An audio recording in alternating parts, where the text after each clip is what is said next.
I'm talking about Jack, Samurai Jack, on this video where I go over the Samurai Jack Director's Cut special comic. Here we go.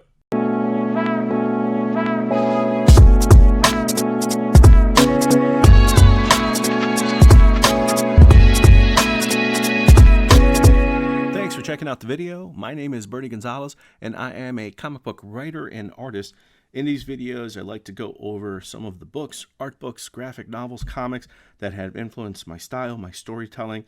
And in this specific video, I'm going to go over Samurai Jack, the special. This is the director's cut that was released in 2002 and adapts the series pilot. It's about 50 pages long.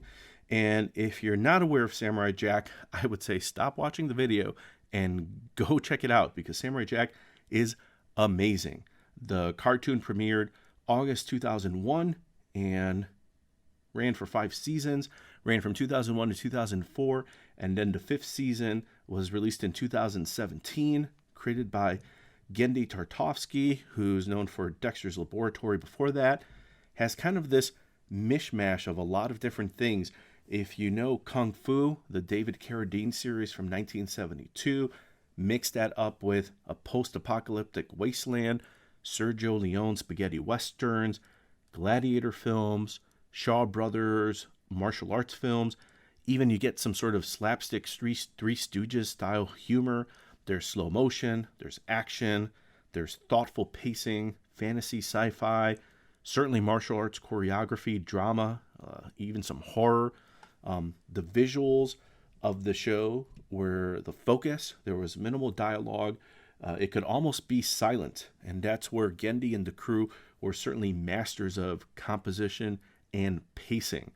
And in this adaptation, which certainly goes from the pilot of the series, takes the first 3 episodes, and it was originally released by DC Comics, and then eventually IDW got the license to do Samurai Jack, and in one of the first releases they did, they just repackaged that initial Samurai Jack Special #1 comic book and released it as a director's cut with some extra features in here. So let's take a look at it. So already you see kind of a similar style, similar pacing to that pilot that started the whole thing off. You have pencils, I think credits are right here. Yep. Pencils by Lynn Naylor and Bill Wray. Lynn Naylor's a designer, animator. I've seen her credits before on a few different things, including Ren and Stimpy. Bill Wray, artist, animator as well. Also worked on Ren and Stimpy, Samurai Jack, the series, Dexter's Lab, and The Mighty Bee. Again, just if you've seen the cartoon, this feels perfect. You can almost hear the music as Aku turns around, the dramatic reveal of the villain. Love it. Let's see here. On inks, Bill Wray, who does some inking of his own artwork, I imagine, and Mike Manley, artist, worked on different syndicated comic books like Judge Parker and the Phantom. He's the co-creator of Darkhawk from Marvel in the 90s. Also worked on Batman, Quasar, Shazam, Captain America. He also did storyboards for Superman, the animated series, Samurai Jack, which might make sense why he's a part of this creative team, and Venture Brothers. If you ever see the credits for Venture Brothers, you'll see Mike Manley's name in there. Jenna Garcia is a letterer. Zilin Ko as the colorist. I imagine that's probably a studio, and giving the nod to Samurai Jack creator Genndy Tartakovsky. So again, this was released in 2014 from the original special that was released in 2002. And they did a good job of recreating the background, the style of the pilot, where you get this establishing of the world of Samurai Jack, feudal Japan, Aku making his way into the village, ominous as young Jack is being safeguarded. You can almost see the scene from the series where the archers kind of slide in. You got the spear throwers that come in, all in in an attempt to try to hold back Aku who's trying to make his way towards the capital there, where Jack, his mom, and his dad are trying to find some refuge. But all the pacing, all the tone of the pilot is right here, told in just 8 pages. And considering that this is 50 pages long, they spent a good time setting this all up and doing a good job honoring the pacing of that pilot, which is broken up into 3 episodes.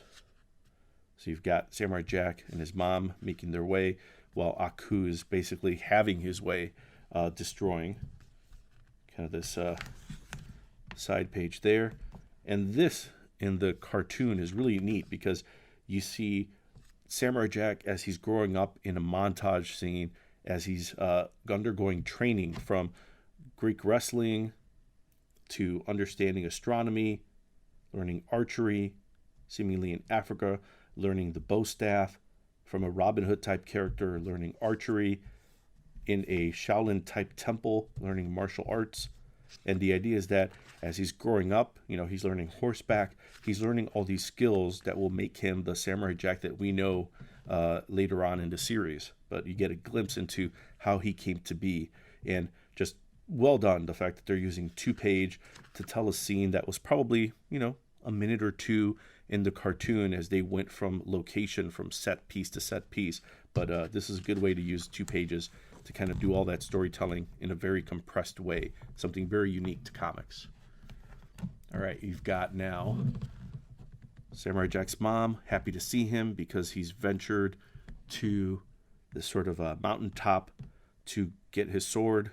And once he gets the sword, now that he's learned the skills, and we get this nice little montage scene as he's flashing the sword around, showing that he's adept at using it. And then we get the iconic shot of Jack putting the sword back in the sheath there, because he's now going to go get his revenge, not only for himself, but for his parents and for his people. Now we get to see this more ominous, love the coloring here. You've got Aku in the design there, and the people of that village, including the emperor here, who we can tell have spent, you figure it's probably been 15-20 years since Jack has been doing his training, and he's made his way there.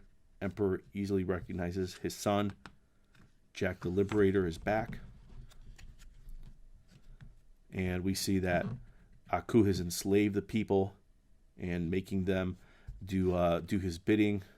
Jack in reacting. And this was always something really neat that they did in the series, when he scrunched up his face and you could see the wrinkles. It was just a little bit of line work, but it was enough to denote an attitude change. Jack is not very happy. And now we see that the emperor, his dad, is imparting some wisdom to let him know that the sword is only a guide, that he needs to use his skill, his determination in order to vanquish Aku. And Jack, after 20-some years of not seeing his father, lets him know that he won't fail him. Get the shot here in Aku in his lair. Interesting use of these dots here in the rendering. It almost looks like a deleter tone, like a screen tone that you would see in manga. Kind of interesting use there.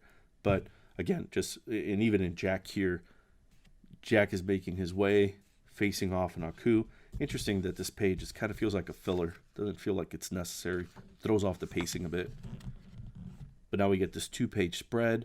We got Aku, Jack fighting. In the cartoon, you see Aku shape-shifting, turning into different creatures as they're facing off, and he's trying to evade Jack, knowing that this sword could do him real harm. Jack takes a moment, throws it out, makes contact. Aku starts to disintegrate, and knowing that he's going to be susceptible to the sword, and Jack may best him, well, he does the thing that we all know. If you know the theme song, he turns on his magic powers, screams some sort of a time portal, and then Jack is flung into the past or the future. So as we see Jack flying through the sky, and now it's a futuristic setting. Feels like, this is, I get the motion, The movement here feels like this could have been more dramatic, more cars in the foreground as Jack is falling through the traffic. But the design work is there. You figure Bill Wray and Mike Manley worked on the series, so they were very aware of the design work, of the concept designs for the cartoon. So that was reflected in here. And plus they have those 3 episodes to work off of. Jack lands. He sees this tank, but he's not going to let the tank get the best of him. He makes his way there, and then we see these people in the future who end up giving Jack his name. And Jack was all like, swing / swoop. And, it's just future talk. It's completely ridiculous, but that's where he says they see his name, Jack. He sticks with it, but then they know that, hey, whatever happens, Aku can see you. And now Samurai Jack, who's a bit disoriented, realizes that he is in a future where Aku has already won. And he's on these screens in like these downtown areas. So he's got to figure out what he's going to do now that he's been thrust into this far-flung Aku-controlled future. Then you get the scene from Star Wars where they go into the cantina and you see all these alien creatures. I do like the scene in the cartoon because they get to slowly feature a ton of these alien creatures little by little, very much quick little reveals in a nod to Star Wars. This feels like this could have been done a little different. See Samurai Jack making his way through the cantina, through this nightclub, and, seeing the different faces as they're looking at him as a stranger, as he's taking this all in himself. And then obviously faces off against someone who tries to get the best of him, surrounded, but he's able to best them. And these talking dogs see that the samurai has bested these presumable warriors. And here's the first shot that we get, that these warriors may be robots or at least cyborgs. So it makes it kid appropriate, right? Samurai Jack hears this talking dog, and if the future and cyborgs wasn't enough, talking dogs is enough to get him to say talking demon dogs. They talk about the past. Meanwhile, we get the woman there who's taking it all in, realizing that, maybe this samurai is going to be worth something to me. Just like the cartoon, the dogs reveal a little bit to Jack about the past as he shares with them that he is from the past, and now that he's been flung into the future, he's taken on the name Jack that he was given by those people, the guys over here, and they realize that they can probably help each other out. The dogs will be able to give him a rare jewel, a source of power for Aku, and then maybe along the way that'll be helpful to Jack to get back into the past. Meanwhile, you've got that woman who's made her way into this temple. She gets an audience with Aku and says, hey, there is this warrior there. He's vowed to liberate the canines from the mines, and Aku has found that his warrior from the past has come back, and he's going to send his Beetleborg army against them. Again, kind of a waste of a page. Now we get the shots here of the canines in the mines. Feels a little bit light. Feels like could have been a bit more on the pages. I mean, I get it. We get the literal puppy eyes on some of these guys, so you kind of feel bad for them. But kind of a messy 2-page spread. Reads left to right like it should, but just feels like there's not enough here when there's a lot of real estate, a lot of space here to show the mines, to show the dogs, to show the canines being enslaved. Seems like they're kind of a better opportunity of doing all of that. Get the shot of Samurai Jack realizing that this Beetleborg army is coming in, and again the designs of some of the rocks all echoes very much what you saw in the cartoon series, but something that you can only do in comics, that quick reaction, the fact that we know he doesn't have 2 heads. He's reacting to the fact that his samurai skills are telling him something's coming.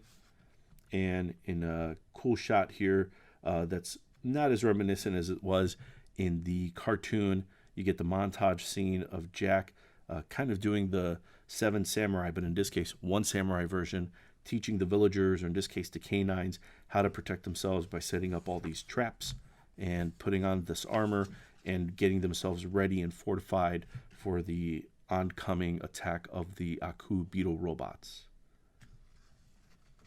Cool design there. Feels like, kind of doing the speed lines, trying to mimic again some of the visual language of the cartoon.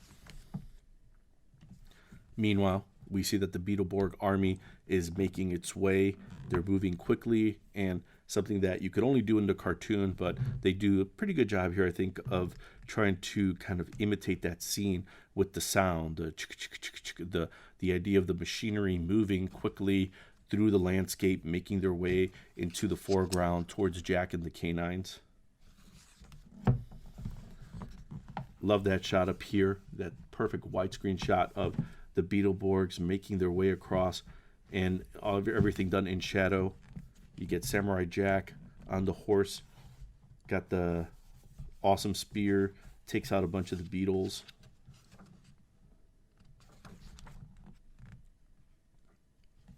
Beetle fight here, a little bit messy of a page. Feels like maybe this is something where they could have done some sort of slash marks to try to kind of delineate the page, maybe do something different with the borders to just try to make everything look a little different, because you get things that are kind of bleeding one into the other. Not as interesting of a page, but still kind of cool. If I don't sound as interested about this one, it's because I'm not. This one feels like it could have done much better. Yeah, even here too. Hate to say it, like I do like the black border. That kind of makes it look a little bit more different, a little bit more sophisticated, and it seems to separate everything a little bit more. And we get Jack being a little bit more distressed as he's fighting off these warriors. We see the line work on him more. His clothes is ripping. This is turning into, kind of a do or die battle for him. And then we see the money shot here, the ink lines. We even see what seems to be like some spilled ink there, just really letting the viewer know that, in the comic book, in the cartoon, it was the oil that was kind of the blood, the replacement of the blood from the beetles. In this case, it's the ink line. So kind of neat. And then you get the color holds there on the blood marks, the scratches. Just cool. Just this one is a cool page. I like the red, makes it look different, the explosions. But then you have things like this that just really draw the eye, because the yellow just pops and makes you just want to see what's going on there as Jack is using that laser cannon thruster. Talk about the beetle blood there, the oil spilling on him. Great scene in the cartoon, in that pilot, in the last part. But you see that Jack is now covered with it. Certainly a screen tone here, very much manga influenced. And love these pages. Again, this is where limiting the color does a really nice job, because the yellow with the gray with the green FX just all pops. And I know it's just slashes, and literally it's just, zing zong. It's just, just moving the page along and realizing that this is the final furious attack by Jack to defeat the beetles. Just this is something that you can do in comics really well. It takes a few seconds on the screen in the cartoon, but well done. And then to finally see this, kind of like double shot, where if it was a slow reveal, a dissolve, that's what you would see in the cartoon. This is what we see here, and we see some screen tones here. It looks like really effective, especially with the rain. Last few shots here. Now we see the rain almost its own pattern, because it's breaking everything up a little bit.